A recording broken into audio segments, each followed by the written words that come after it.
UP के पूर्व मुख्यमंत्री कल्याण सिंह की दूसरी पुण्यतिथि पर बीजेपी ने इसे हिंदू गौरव दिवस के रूप में मनाया, जिसको लेकर अलीगढ़ में सोमवार को भव्य आयोजन भी किया गया, जिसमें गृह मंत्री अमित शाह, सीएम योगी, दोनों डिप्टी सीएम समेत बीजेपी के तमाम दिग्गज नेता शामिल हुए। इस कार्यक्रम के लिए करीब महीने भर से तैयारियां चल रही थीं।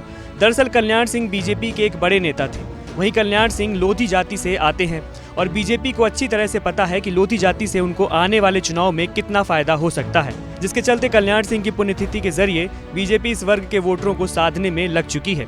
सीएम योगी ने कार्यक्रम के दौरान बोला कि आज कल्याण सिंह का सपना पूरा हो रहा है। अपने लिए राजगद्दी प्राप्त करने से महत्वपूर्ण प्रभु श्री राम के चरणों में राजगद्दी को समर्पित करने के लिए उस समय त्याग करने का कार्य किया था। और आज हम सब जानते हैं जो अभियान 1990, 91, 92 और उसके उपरांत चला था, उसकी परिणति है प्रभु श्री राम की पावन जन्मभूमि अयोध्या में भगवान श्री राम के भव्य मंदिर के निर्माण का कार्य आज युद्ध स्तर पर चल रहा है। और अगले सत्र में 2024 के जनवरी माह में 500 वर्षों का इंतजार समाप्त करके भगवान श्री राम पहली बार अपने भव्य मंदिर में विराजमान होकर के हम सबको आशीर्वाद दे रहे होंगे। तब बाबूजी को भी, उनकी आत्मा को भी असीम संतुष्टि की अनुभूति हो रही होगी और आशीर्वाद दे रही होगी उनकी आत्मा। उस समय जिस कार्य के लिए 1992 में मैंने राजसत्ता को छोड़ा था, आज वो सपना साकार हुआ है।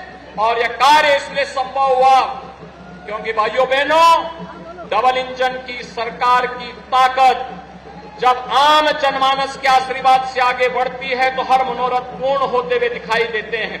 बताया जा रहा है कि आगामी चुनाव को लेकर बीजेपी यूपी में कोई भी कसर नहीं छोड़ना चाहती, जिसको लेकर बीजेपी ने इस कार्यक्रम के तहत लोधी समाज को एक बड़ा संदेश भी दिया है। वहीं अमित शाह ने लोगों से यूपी की सभी 80 सीटें जिताने के लिए भी अपील की है। भाइयों बहनों और युवाओं, 2024 में चुनाव आने वाला है। आप बताइए, 73 सीटों का रिकॉर्ड तोड़कर 80 की 80 सीटों पर कमल खिलाएंगे क्या? अरे हम सब जोर से उन्हें खिलाएंगे। बीजेपी को पता है कि अगर लोध वोट उनके साथ होगा तो आने वाले समय में यूपी में बीजेपी के लिए नतीजे बेहतर हो सकते हैं। हम आपको बता दें कि बीजेपी के पास लोध वोट का एक बड़ा चेहरा कल्याण सिंह ही थे। वहीं पूरे यूपी में लोध समाज सिर्फ 3% ही है, मगर 23 जिलों में यही लोध समाज हार जीत का कारण बनते हैं। वहीं करीब 14 लोकसभा सीटें ऐसी हैं जहां लोध वोट निर्णायक भूमिका में भी है। जहां आगामी चुनाव को लेकर सपा बसपा अपनी अपनी रणनीति के तहत दलित, ओबीसी और अल्पसंख्यक समाज पर फोकस कर रही हैं, तो वहीं बीजेपी ने भी अपनी कमर कस ली है।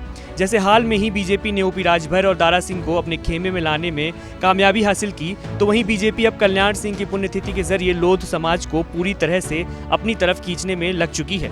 हम आपको ये भी बता दें कि बीजेपी को ओबीसी पहचान वाली पार्टी बनाने में कल्याण सिंह का बहुत बड़ा हाथ था। उससे पहले बीजेपी को ब्राह्मण और बनियों की पार्टी ही कहा जाता था। कल्याण सिंह के चलते ही लोधी जाति बीजेपी से जुड़ी थी।